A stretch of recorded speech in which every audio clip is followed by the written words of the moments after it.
All right, friends, we are here. We are at episode 5 of the Pro Aging podcast. I got a special one for you today.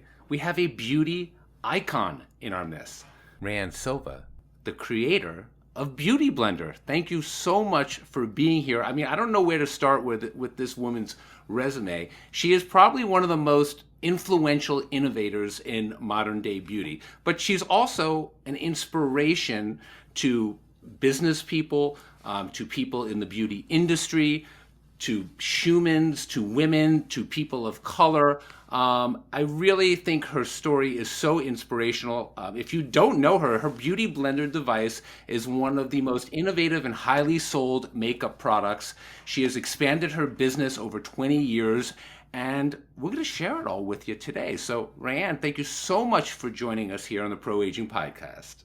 Oh my God, it's so nice to be here with you, Dr. Frank. I wish I was sitting with you in your office. I know, but soon enough we'll hopefully be together. So, is it true that the Beauty Blender is going to be in the Smithsonian? Did a little birdie tell me about some big deal about that? I need to hear about this. Well, that's almost right. It actually is in the Smithsonian. The Smithsonian. The only problem is that nobody can go into the Smithsonian right now Oh, because it's closed because of COVID. But yes, this year I was honored to be included in a group of 8 women in an exhibit called The Only One in the Room. And it's an exhibit dedicated to women that have done something, invented something to impact and change their industry. So there's 8 women, and I think it spans over the course of 100 years. So many of the women are no longer with us. I think it's just me and maybe one or two other women. But yeah, such an incredible and totally unexpected honor. is the like the small Beauty Blender like in a huge fancy case? I have this image of walking in and having it be like the Mona Lisa framed in some like protective, accoutrement. Totally. I mean, it's exactly what you would imagine.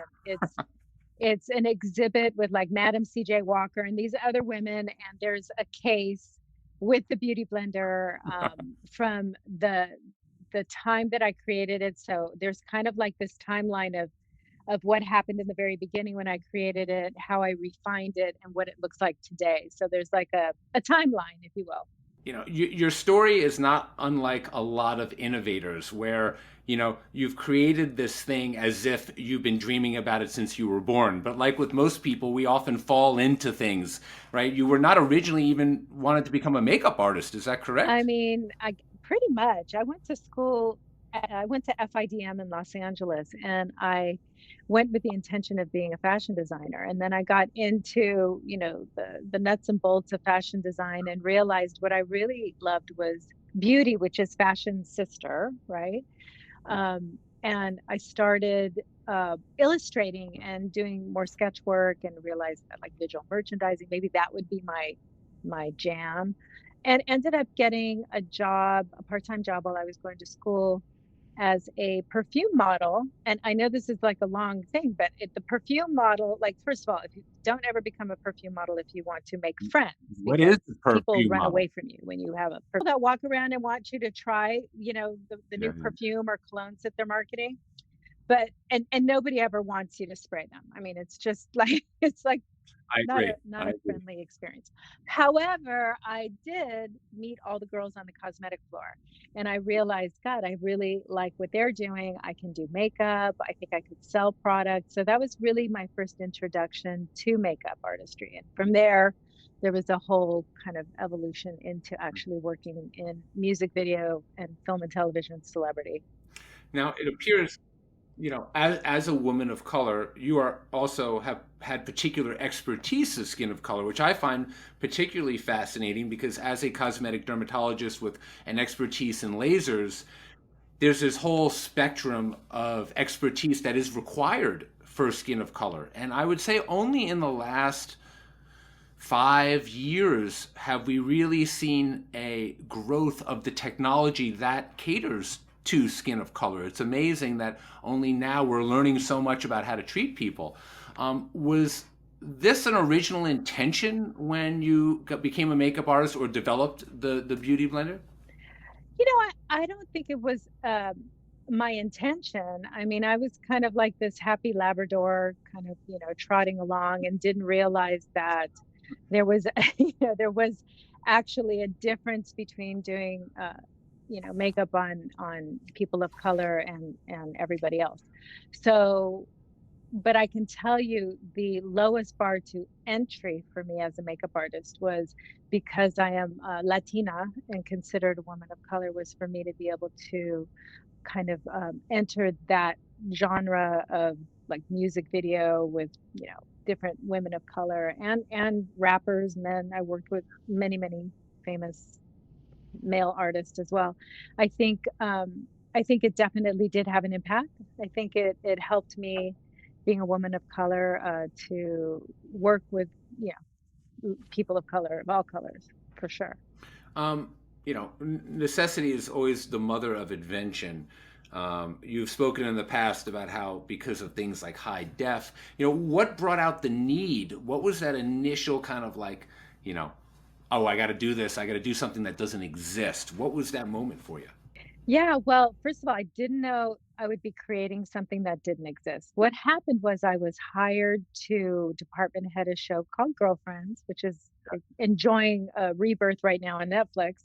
And it was for young, beautiful African American, women, business, women, and it was the first show that was going to be shot and broadcast in high def. And they had brought me on because of my experience in doing female celebrities of color. And by the way, I was in the union by this time, so that was also a plus plus. Um, I had to figure out how to make the makeup application over the course of 12 hours continue to look light and natural as if they weren't wearing much makeup.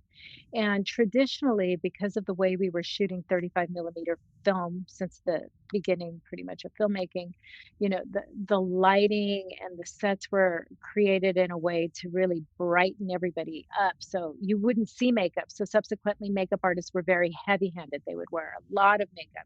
And when high def came around, they realized like, oh my God, everybody looks like they're wearing so much makeup. We've got to find a way to make people look natural, but at the same time, do corrective makeup so that we can shape and, kind of correct the different flaws that we might be trying to cover up. So I just, I started experimenting with all kinds of different types of applications. And I happened to be known at the time in Hollywood as one of the few, there were a few of us, but few beauty makeup artists that had a skill to be able to airbrush beauty complexion products, which Hmm. meant at the time you had to almost be a little bit of a chemist. You had to add Cool. certain substances to thin out the makeup so that you could blow it through your airbrush, but at the same time, it had to still cover the makeup. Sometimes you can make things super thin and then they're not effective. So I had the skill. They hired me. They knew that they thought this was, well, they didn't know. They thought this might be the best way to accomplish that natural look. And it was. Only it was not practical to be airbrushing the makeup on set because you need electricity. And then I don't know if you know anything, Dr. Frank, about being on set. I have a feeling you probably do. A little But, bit. yeah, a little bit, I'm sure.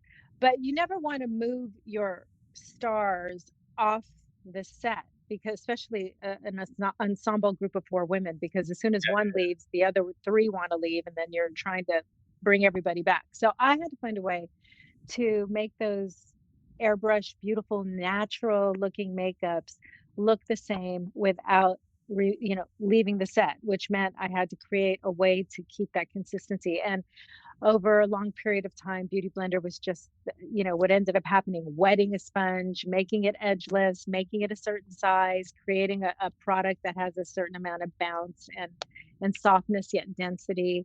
It was a whole big experience, but I Yeah. really only thought Beautyblender would appeal to my other makeup artist peers that were all going to have the same challenge because high def was going to be the wave of the future. So never thought it would cross over into a consumer product, but you make plans and God laughs, right?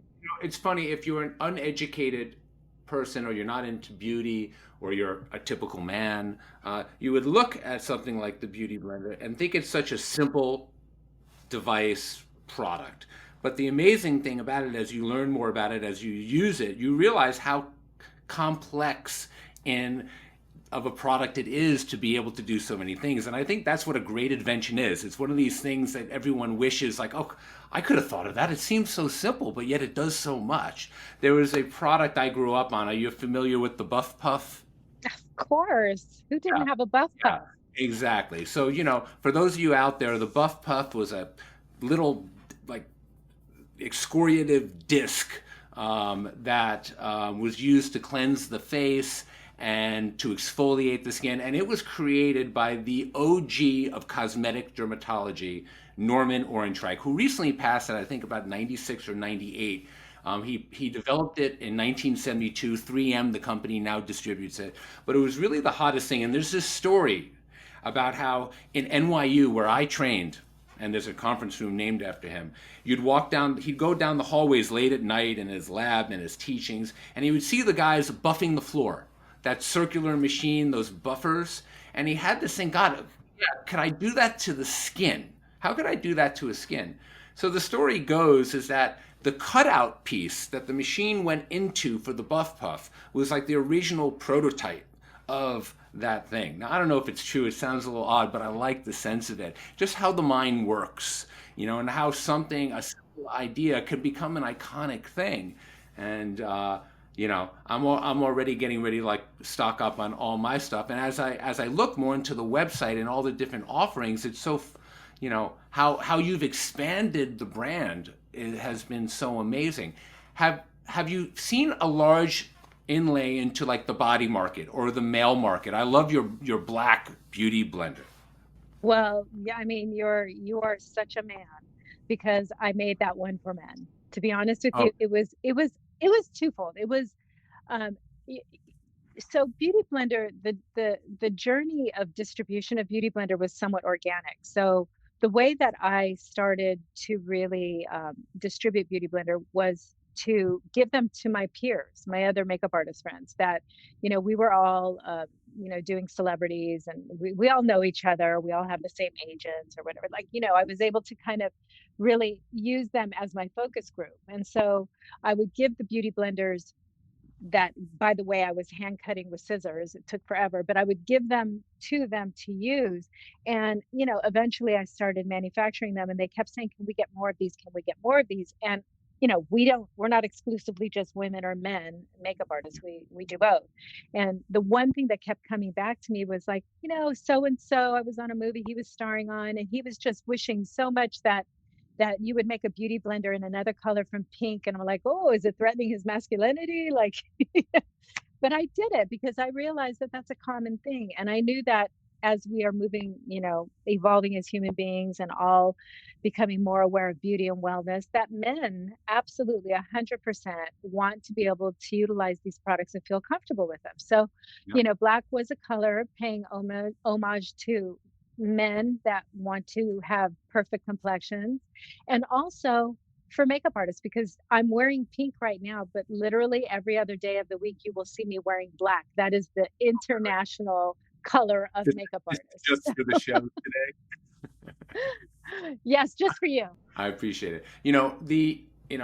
I think that the male market is growing very big. I think cosmetic dermatology as a whole, people are so much more confident it's a form of grooming. So of course it hits a larger audience. And I think the field of makeup and other forms of beauty are the same way. Aside from the evolution of gender fluidity that we see, I don't think it's an embarrassing thing for your average male to be like, hey, I need a little cover up, or maybe I'm going on camera or a Zoom meeting and I need to use these things. I think, at least in my field, the body industry is as big now as the face industry. Look at all the real estate. So I think having the body product is great because you know what? We're fortunate enough to show our décolletage or our arms, and that could use a little help too. So I think that's such an amazing, it's funny how what you're doing is paralleling so many things that I see in the beauty industry as well. So that's amazing. And so that being said, what are your biggest challenges now moving forward?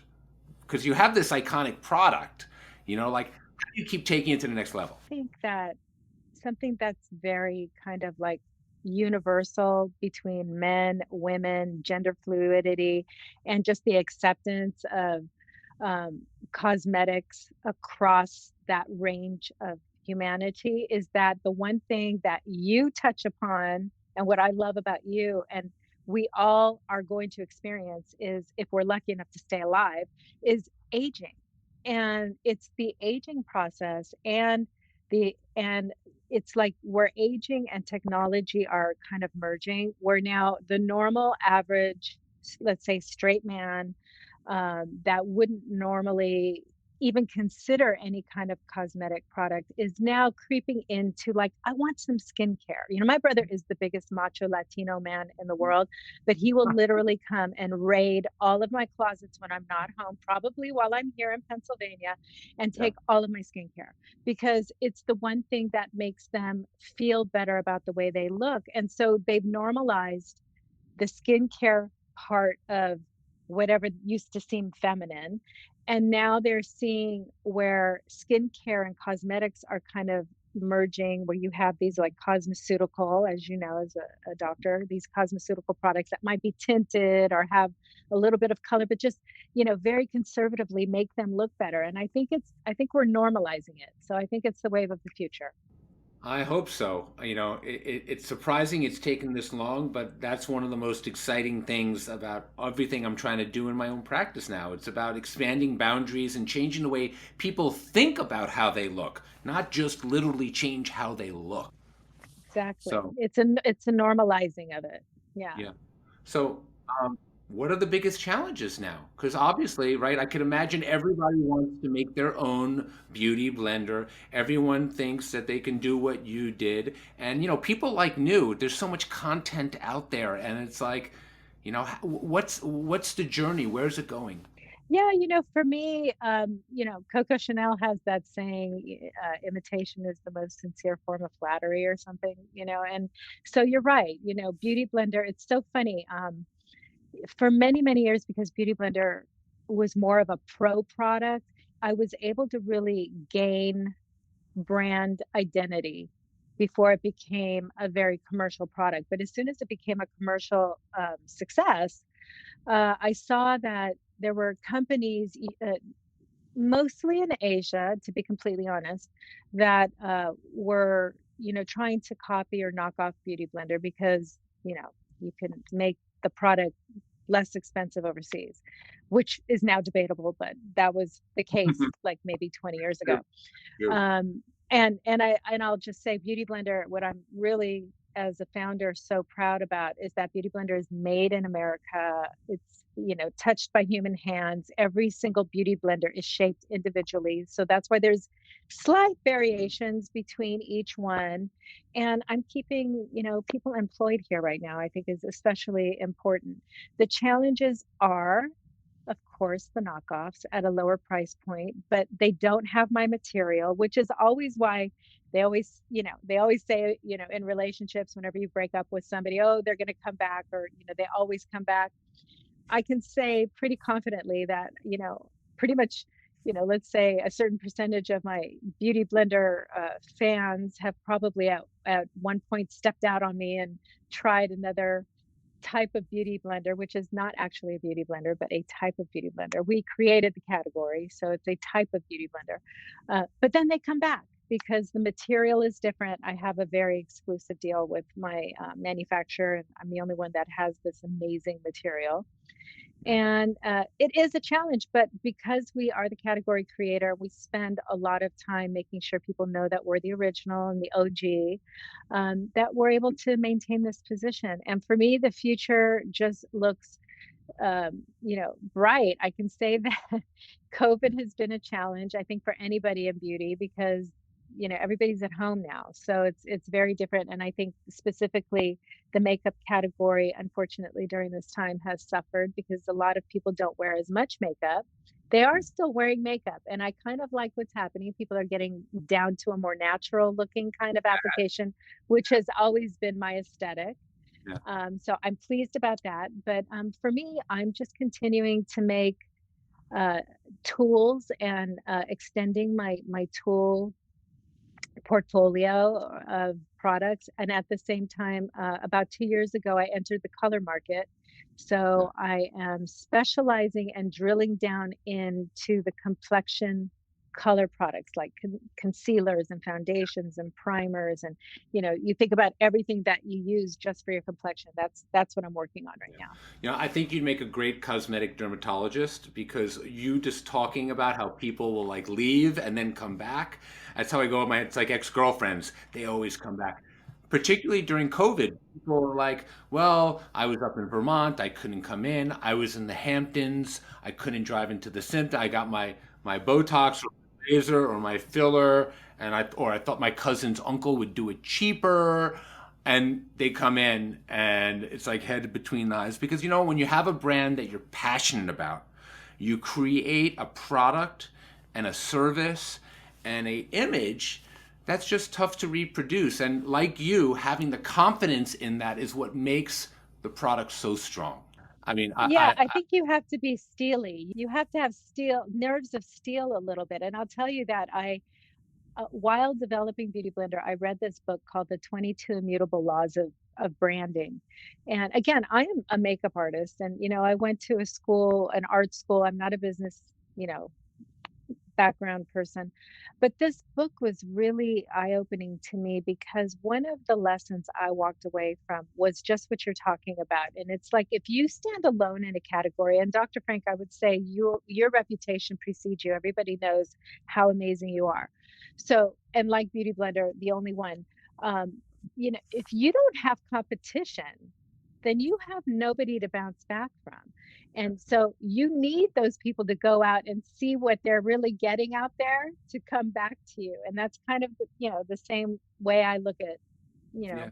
know, my fans and Beauty Blender supporters. It's funny. Thank you very much for that compliment. But when people started coming back from COVID, I started seeing patients again on May 18th in New York City.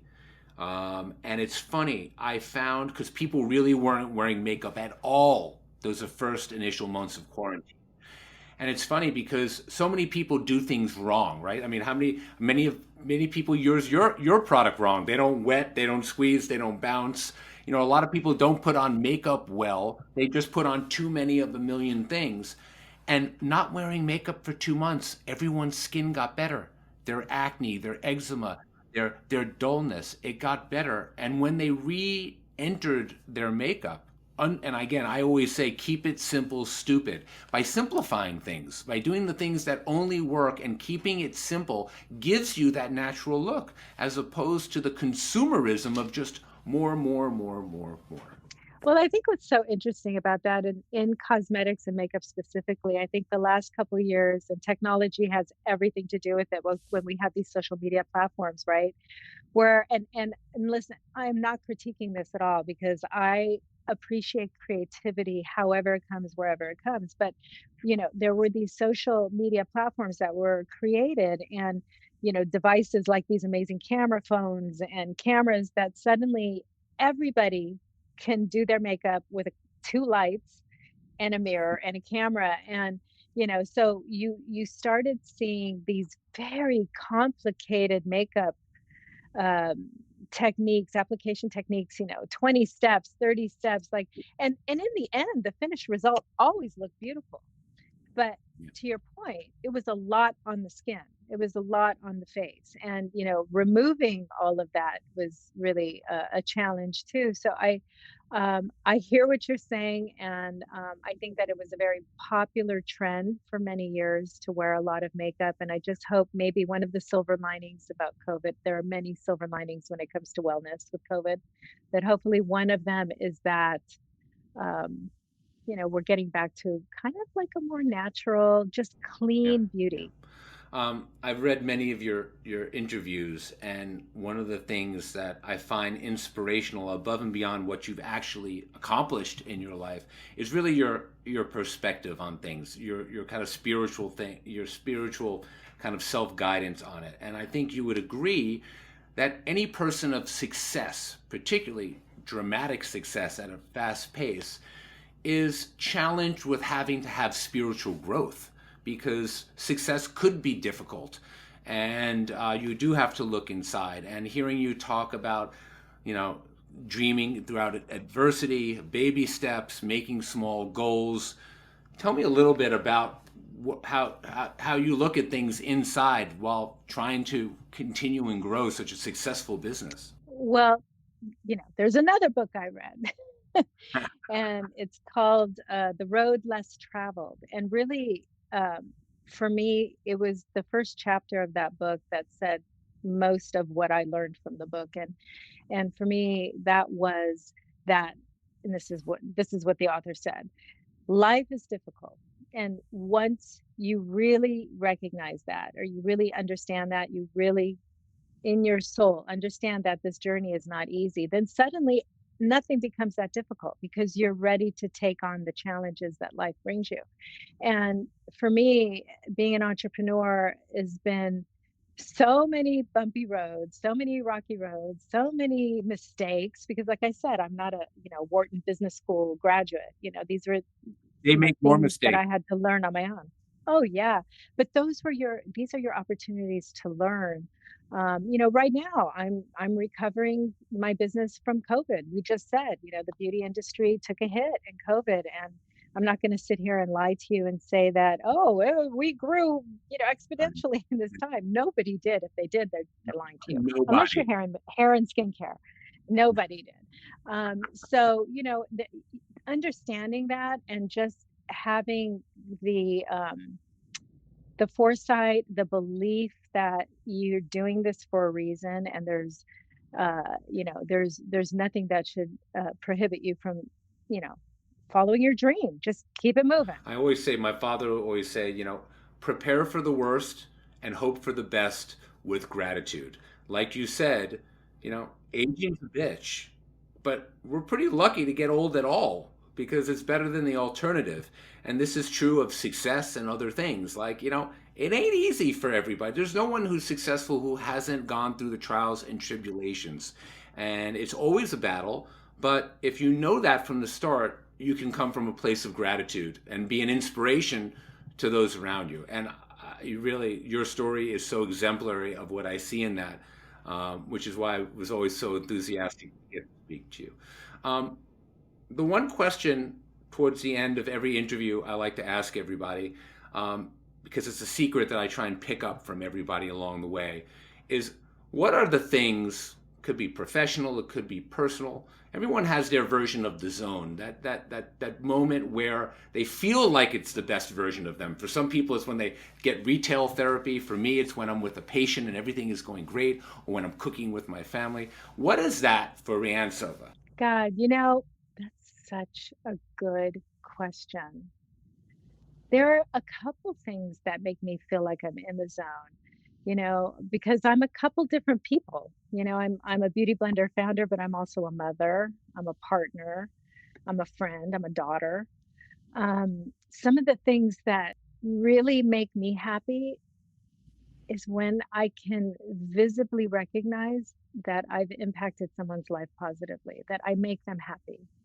Because I think, we just got through talking about how challenging life can be, and it is for everybody. I know people can look at you and I and be like, oh, they're successful. Oh, they might have money. I mean, nobody knows. Like, we live these really kind of like PR lives where nobody really knows what we go through.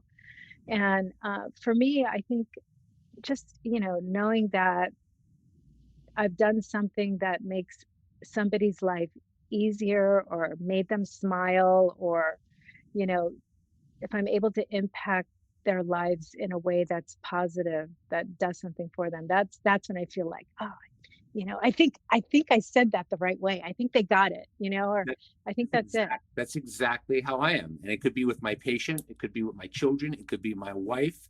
It's just that all that work that you've done and accomplished for any aspect of your life that you feel like you're giving something to somebody, whether they appreciate it or not. It's just like you puts you in that zone that you're getting it right. That's none of your business. Yes. How they take it is none of your business, you know? But most of the time, I think you would agree, you're able to see it in, a twinkle in someone's eye, or like when they get what you're saying, or they feel the same way, or you can connect with them on a level that, about something positive, that Oh, that makes me feel really good. And I- self-care. I mean, I'm a yeah. big self-care person, so. Well, I think you're living in the zone a lot because I think it's quite obvious to anyone that knows you or your brand that you spend a lot of time giving to other people and making people happy. And I definitely myself am going to be using a lot more Beautyblender products. And I couldn't be happier to start off our relationship by having you as a guest. So I really thank you Oh, so thank you so much. It was such an honor, such a pleasure to meet you. I have been hearing about you from several of my celebrity friends for so long, and to ask to be on your podcast is just awesome. So thank you so much. Well, we're going to meet in person soon enough. And everybody, I mean, if you haven't checked out Beauty Blender, go out and buy a lot of them and check out her story and our podcast and tune in soon. So we'll see you later, And my everybody. makeup. My Oh, makeup too. My yes. makeup too. Oh yeah. So 2 years ago, I mean, because listen, after 20 plus years as a makeup artist, specializing in complexions, specifically, people of color, I always had a challenge to try to find the variety of shades that I needed. So I created 40 shades of the most amazing foundation called Bounce.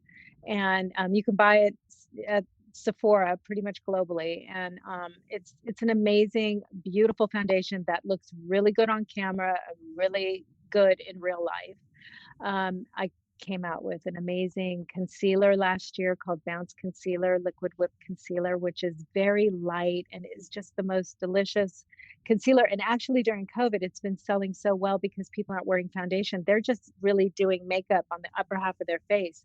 So, this concealer works really, really good as a foundation, as a very light foundation, kind of in the style that we were talking about, a very natural looking, beautiful finish. Yeah, so those are my two complexion products, but I have two more coming out this year, which I don't know that I can really talk about. I might get in trouble if I do, but Get in trouble. Let's get in trouble.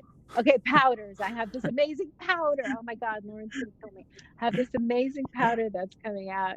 And yeah, so I mean, really, as a makeup artist, I told my company, like, I cannot leave this earth knowing what I know about cosmetics Sure. and not try to enter the color category. So that's what we've been doing. I mean, Beauty Blender has been a beautiful, wonderful journey, but I didn't ever think that I would find my success creating a sponge. And I love it and it's fantastic. But now we have like almost like the hot dog and the hot dog bun. We have That's the right. sponge and we have the makeup. We have the perfect applicator and the perfect makeup to apply for flawless application. It's all sponge worthy. And there you have it, ladies and gentlemen. That's your extra credit. That's your bonus right there, the bounce. So we will see you all next time on Pro Aging Podcast.